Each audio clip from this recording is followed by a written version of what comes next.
Sometimes you'll need new apps. Let's learn where to find them. If your teacher asks you to install or update an app,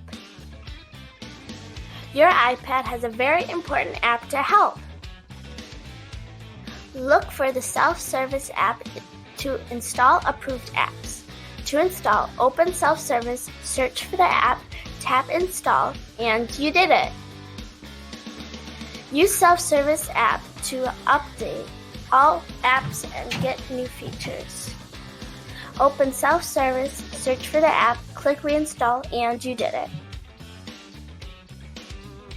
And if you want to explore some of our other approved apps, tap the 3 dots in the upper left, explore our categories, but be careful and don't add too many, or your iPad might fill up and slow down.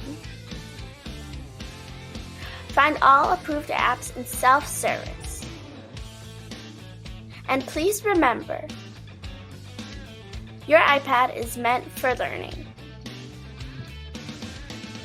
Enjoy using self-service and keep sharing your voice with the world. Brought to you by Waukesha One.